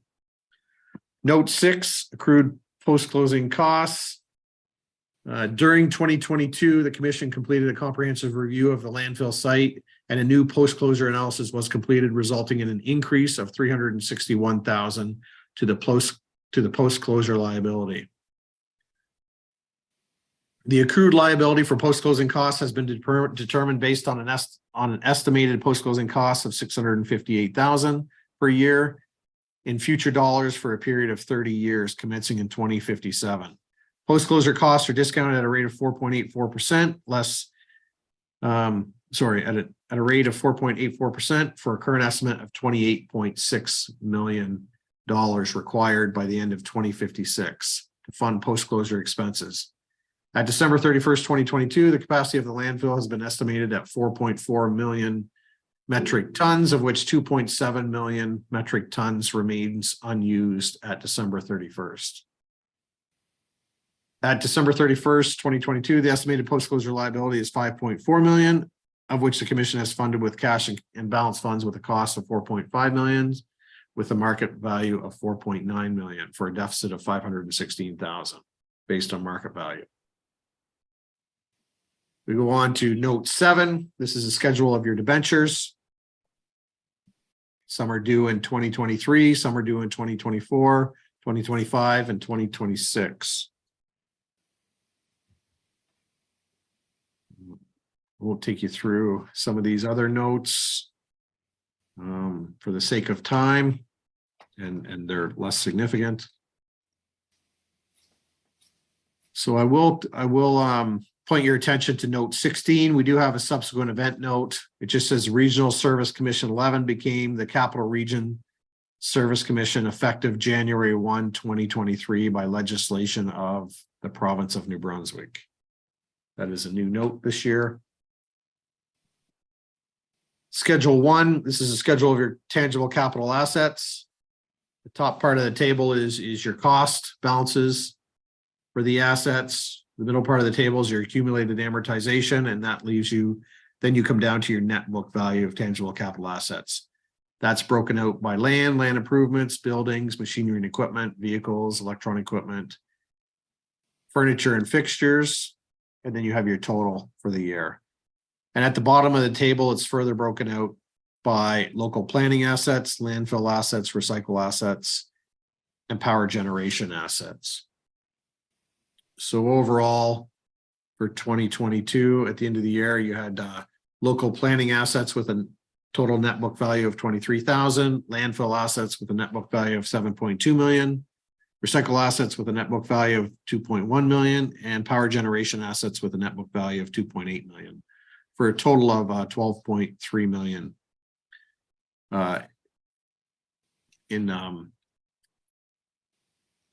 in capital assets at the end of the year. Okay, the next page is the same schedule for 2021, so we'll not take you through that page. Schedule 2 is a reconciliation of your annual surplus. So you're going from your surplus in accordance with PSAB accounting, and that reconciles it down to your annual surplus per the province of New Brunswick requirements.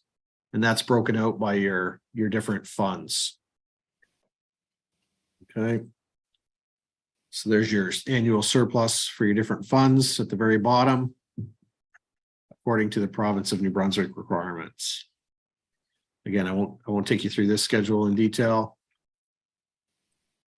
It just overall, for a total this year, you had a surplus of 181,000 for PSAB requirements.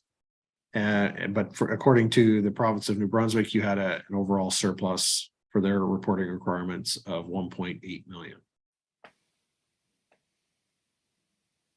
Okay. Sorry, that was the adjustments to the annual surplus. Your total surplus for the province of New Brunswick requirements is 2,062,000. My apologies. Schedule the next two pages are the same numbers for the prior year. Schedule 3 is a schedule of segment disclosure. So it shows your revenue and expenditures broken down by cooperative and regional planning, local planning, landfill, recycling, power generation, community development. All right. So overall, there's your annual surplus and deficit at the bottom of the screen for each item. So overall, you had an annual surplus of 181,000 for the year. So next page, same schedule for 2021. Schedule 4 is a schedule of your statement of reserves. Again, broken down by local planning, operating reserve, local planning capital reserve, solid waste operating reserve, solid waste capital reserve, and generation capital reserve. Okay. Next page is same schedule for 2021. And then schedule 5 is a schedule of your operating budget to PSA budget. Okay. So overall, you had you were budgeting a deficit of 109,000 for the year. Again, I won't take you through some of these schedules for the sake of time. But I will go through in a little more detail schedule 6. So this is a detailed breakdown of your schedule of your revenue and expenditures that we've previously gone through on page 4. So this is just a little more of a breakdown, which I'll take you through. So for revenue, sale of services. So the total sale of services for the year was 6.9 million. but it was broken down by industrial, commercial, and institutional tipping fees of 5.1 million. That was up from the prior year of 4.7 million. Construction and demolition, 232,000. Recycling materials, 530,000. Power generation, $1 million. Planning and development, and other. So total revenue of 6.9 million. Member charges. I'll touch on some of the bigger numbers. Local planning and inspection services fees, 1.4 million. Tipping fees, 3.5 million, for a total of 5.1 million. Other revenue, you had a gain on disposal of capital assets, regional sport, recreation and culture revenue, local government reform revenue, and solid waste revenue, for a total of 271,000. You had grants, ETF, solid waste, ESIC, community development, for a total of 53,000. For expenditures, administration, you had the executive director's office, 289,000. Financial management, that totaled 177,000. Other, biggest expense here was office expense, 100,000, for a total of 205,000. Administration, you had local planning office, 238,000. Office expense, 153,000, for a total of 404,000. Administration, solid waste office, 579,000. Liability insurance, solid waste office, 579,000. Liability insurance, 275,000. Professional services, 121,000. Public relations and education, 152,000. Office, 104,000, for a total of 1.3 million. Then administration generation facilities, 7,000, for a total of 2.4 million. Governance, you had honorariums, travel and meetings, for a total of 46,000. Planning and building inspection services, personnel was your largest expense at 463,000, for a total of 476,000. Inspection services, personnel, 406,000. So the total for planning and building inspection services was 890,000. Solid waste services, you had station and building, 268,000. Machinery and equipment, 1.1 million. Landfill operations, 2.2 million. Waste diversion, 1.2 million, and amortization, 1.2 million, for a total of 6.6 million. Generation facility, machinery and equipment, 440,000. Amortization, 319,000. So total 7.5 million. That's the details of the financial statements. I know I went a little fast there through some items, but there's a fair amount of detail in the statements. And are there any questions on the financial statements as we've presented them here tonight?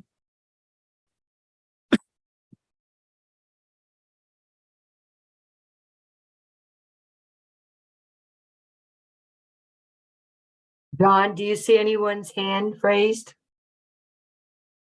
Don't see any hands raised, Madam Chair, at this point. We're just going through the list. Don't see any hands raised. If there's any comments, perhaps they could direct them through you, Madam Chair. Thank you. Yeah, I can't see everyone's face on the screen because of the presentation. Oh, there we go. There Okay. we're back. There. Yeah. No questions or comments? We would like to thank you, Darren, for the presentation. Okay. Thank you very much. Okay. Okay, now I'll ask Director Mallory to read the second motion, please. I will, Madam Chair.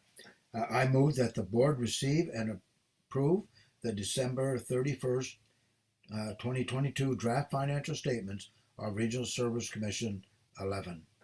Seconded, David. Any discussion? Ready for the question? All those in favor? Aye. All right. Any opposed? Motion carried. Thank you.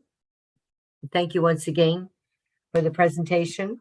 Now we'll move on to the staff reports, and you're certainly, Ross and Darren, you're certainly welcome to stay for the remainder of the the agenda items, if you wish. So, okay, that's great, folks. Thank you very much for having us here tonight. Thank you to management and staff for their assistance during the audit, and we'll speak later. Thanks, folks. Thank you, Darren. Thank you. Night. You. Move on now to the staff reports. 10A annual report, John Smith, and then we'll need a motion to adopt the report. So John? Thank you very much, Madam Chair, through you to the directors. The Regional Service Commission is mandated under the Regional Service Delivery Act to produce an annual report each year. What we're looking here is the annual report for 2022. And the Act also stipulates that certain information must be contained in the report, such as the audited financial statements of the Commission, which we just received, information with respect to the provision of services and common services, information with respect to activities carried out by the Commission for the purpose of fulfilling its mandates, the names of the members of the Commission or other persons for whom the Commission provides land use planning sessions, or services, the number of board meetings held each year, the attendance at the meetings, any performance measures established by the board and progress made with respect to those measures, and an update on the implementation of the regional strategy of the Commission, and information with respect to any per diem and allowances. And so this report will be, of course, we'll have there'll be additional information included in the report when it goes out. It's a fairly complete report of what's happened in 2022. Talks a little bit about it talks about reform, what had happened, talks about my arrival even. Within that, so I appreciate that, and I appreciate the support from the team and everything as well. With the report, I'd be remiss, Madam Chair, if I did not thank Kelly Shaw and Brad Janes for putting this together, working with our entire team to ensure it's a fulsome document. I won't go through the document page by page. I think everyone's hopefully had an opportunity to read it and to understand it. If there are any questions, we can entertain those questions at this time. And if not, Madam Chair, I'll turn it back to you for on the motion. So. Thank you. Any questions for John Smith? I don't see anyone's hand raised. So could I have someone read the motion, please? I'll move. I move Thank that you, the Craig. Thank you, Madam Chair. I move that the board adopt the attached draft annual report as the Commission's annual report, and that it be distributed as described in Section 33 of the Regional Services Delivery Act. Second by,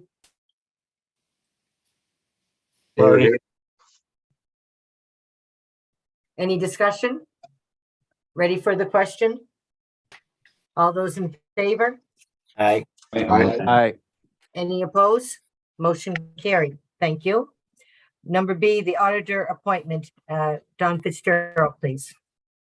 Thank you, Madam Chair. Our procedural bylaw and in fact, the legislation requires the board to annually appoint a financial auditor at the annual general meeting.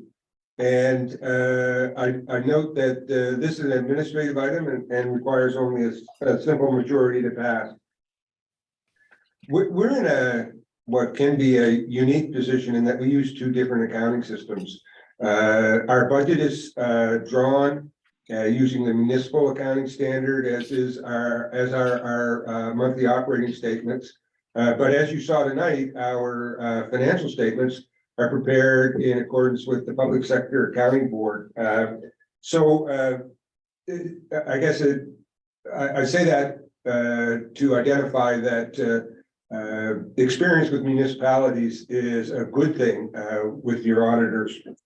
Our existing auditors have given us a quote for 2023's audit process, and it's an increase of $2,200 over 2022's rate.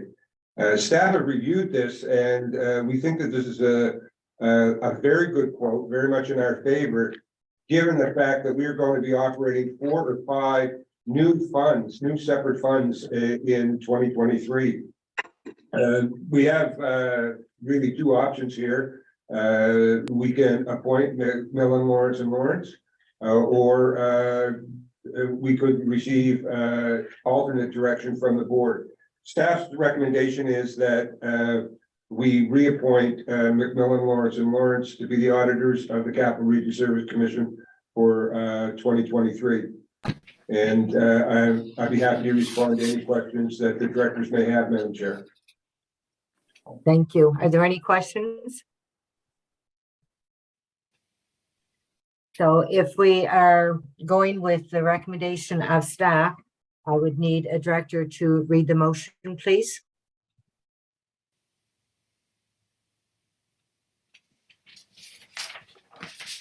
It was in your package. Be resolved that the board appoint the firm of McMillan Lawrence and Lawrence as auditors for the Capital Region Service Commission for the fiscal year ending December 31st, 2023. I second it, Bob Powell. Any discussion? Ready for the question? All those in favor? Aye. Aye. Any opposed? Motion carried. Thank you. Number C, household hazard waste collection. Brett McCray, and then we'll have a motion on the floor, please. Brett? Thank you, Madam Chair. Solid Waste Division issued a request for proposal package for the provision of household hazardous waste management services on February 6, 2023. We received two responses, and the tender call, or the RFP call in this case, specifies that the new contract will commence on May 1st, 2023. The initial contract period is for 3 years with the option to extend for 2 additional 1-year terms. The previous contract was with GFL Environmental Services, and it expired on December 31st, 2022. Since then, we've been renewing on a month-to-month basis, pending the award of this new contract. I would note before I provide some background, this decision is an administrative matter and requires a simple majority to pass. As way of background, and for those that may not be familiar with our operations in the Solid Waste Division, we do operate an on-site household hazardous waste collection depot twice weekly. We also operate a number of off-site household hazardous waste collection events throughout the year. So in these events, the service provider that they've bid on this RFP, they would be providing roles like identifying, transporting, disposing of the hazardous waste that's been collected by our staff on site during these collection events. Now you'll see within the report a breakdown of the costs that were submitted in the RFP. Again, two bidders. One was Clean Harbors, the other GFL Environmental Services. And in this particular RFP, GFL Environmental Services submitted a significantly, let's say, more competitive bid than Clean Harbors. You'll see, even excluding years 3 and 4, they're still coming in at approximately $450,000 less than Clean Harbors. Now, GFL Environmental Services, they have extensive experience with hazardous waste management. They carry all the necessary insurance and regulatory permits, and staff recommends that the board pass the motion that's been included in this staff report and award the RFP to that company. With that, I'd be happy to answer any questions that the directors may have, Madam Chair. Are there any questions for Brett? I don't see anyone's hand raised, so we'll move right into the motion. Could I have a director read the motion, please?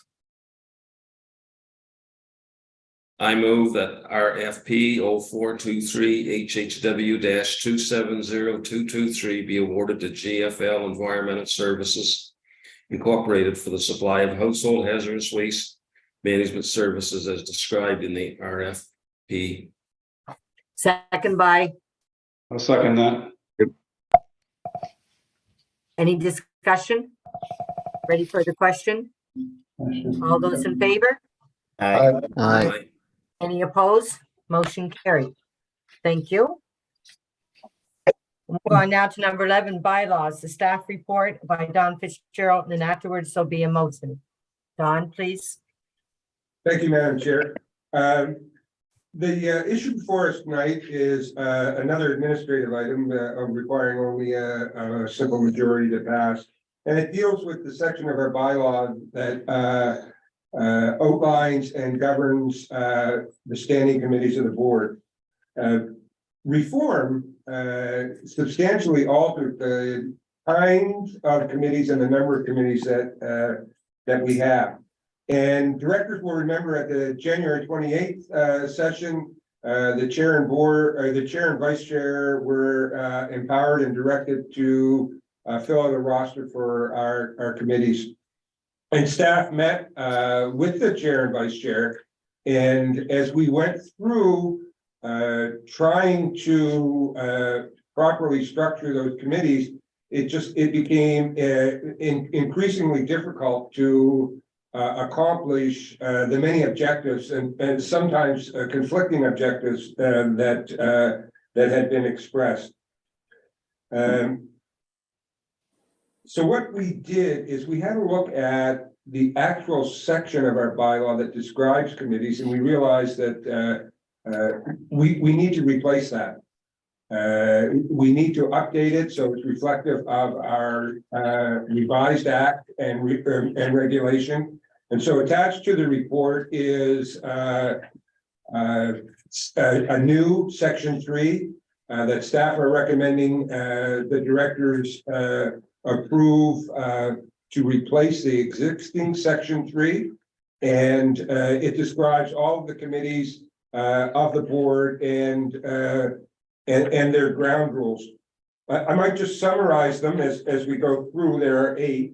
The audit committee that reported earlier tonight, their job is to meet with the auditors, to oversee the preparation of the audit. And many people would argue that it's the most important standing committee that the board has. It has a fiduciary responsibility, and it's appropriate that committee be populated only by directors. In terms of community development, that's a new area for the Regional Service Commission. And what we've tried to do is structure what we heard from the directors with respect to how to populate that. And the revised section of the bylaw looks at a committee with 7 members, only 1 being required to be a director, and who would chair the committee. And the rest of the members be drawn from elected officials in the region. So several directors have suggested they'd like their alternate or another member of council to be on an RSC committee, and this structure would allow that. And the community development group needs to engage a much wider audience, and so it's anticipated that that committee would structure a number of advisory groups to address specific topics, whether it's homelessness or poverty reduction. We also looked at the Economic Expansion Committee, and they are contemplated to have the responsibility for economic growth. And for us, that's going to be workforce development, tourism, and classic economic development. We're looking for a membership of 7 there, with 1 director who's the chair, and the balance of the directors drawn from elected officials throughout the region. And that would include the chair and councillors in the rural district as well. The Finance Committee is the group that meets quarterly to oversee our performance relative to our budget. And it also is entrusted to oversee the performance of the post-closure fund. This is another committee where we believe it is required that all directors have a fiduciary responsibility to the organization. And so we're looking at limiting that to directors. The governance committee is tasked with making sure that our bylaws are developed in a manner that allows the organization to be efficient, that it has in place proper training and orientation process for directors who come on. And we are looking there for 5 members who are directors only, since they're going to be dealing with the bylaws of the organization. And further, we contemplate 3 of those 5 directors sitting on a subcommittee, which we would call the Chief Executive Officer Oversight Committee. And so that smaller group would manage the board's relationship with its CEO and be a conduit for input to the CEO and from the CEO. I can tell you from experience, you can't report to 14 people. You can report to one group, and so that's an important group and should be reserved for directors. PRAC is a standing committee. Sometimes we neglect and overlook the fact that PRAC is a standing committee of the board. Its membership is prescriptive. It's described in the Community Planning Act. And in this case, we require only one director of the corporation to be a member of PRAC. At the current time, that's not the case. And later in this meeting, staff will be forwarding a resolution to that issue for you. The Public Safety Committee is contemplated to operate similarly to the Community Development Committee. We have a wide group of people to interact with. We're looking at a committee of directors overseeing an advisory forum of sector specialists and municipal and rural councillors. And then finally, our Regional Infrastructure Committee. This committee, its definition is quite prescriptive. It's described in the regulation. It requires one director of the RSC. We're proposing that 3 directors sit on that committee. It proposes a representative of local government, and we have the ability to choose who that might be. It might be a staff member, it might be a councillor. That would be something that the chair and vice chair would work towards. It also asks for industry experts.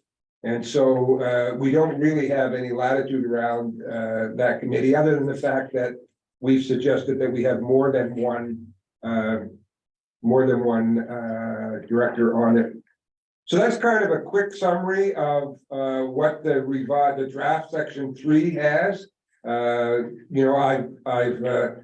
more or less skimmed over the top of it. I hope that everyone has taken advantage of the time to review the draft. And Madam Chair, if there are any questions, I'd be happy to respond. Thank you, Don. Are there any questions for Don? Yes, Derek.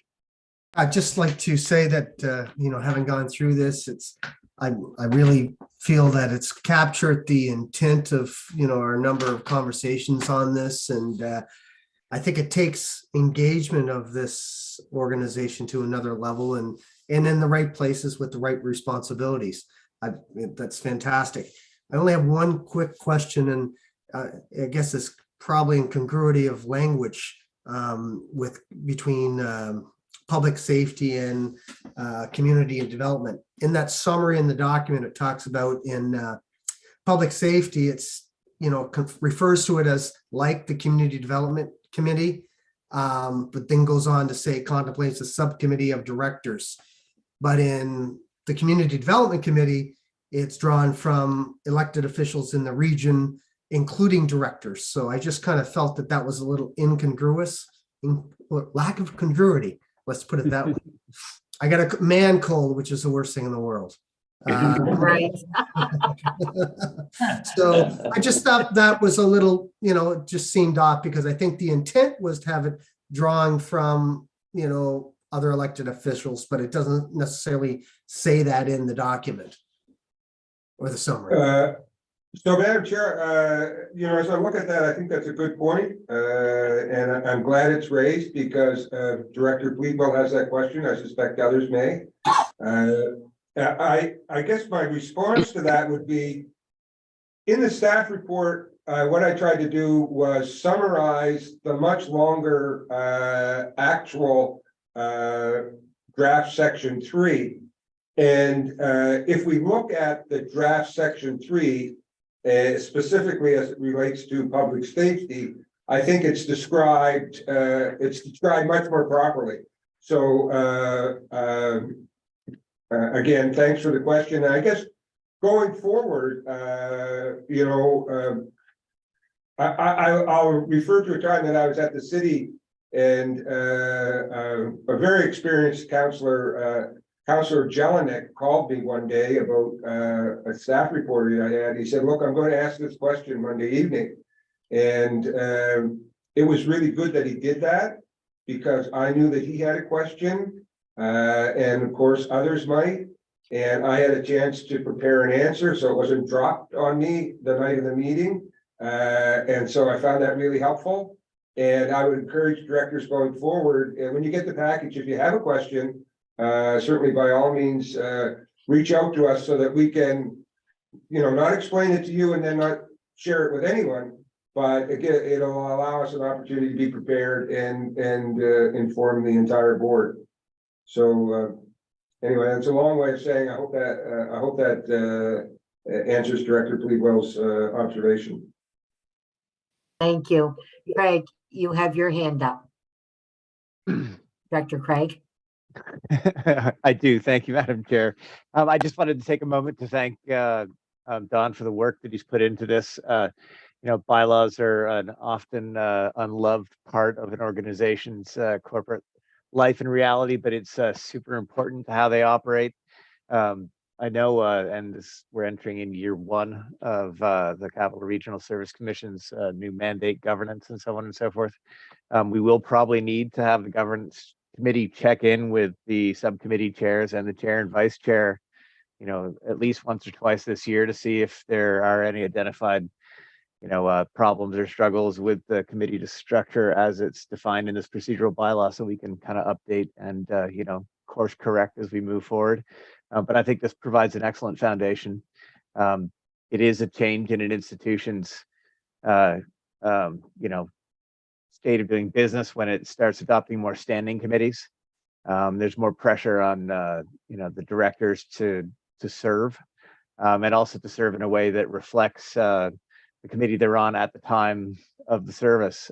We have standing committee systems so that we don't have to go through everything at length at former directors meetings. So there'll be lots to keep our eye on as we move forward. And I just wanted to make sure that Don had some thanks for the work that went into this.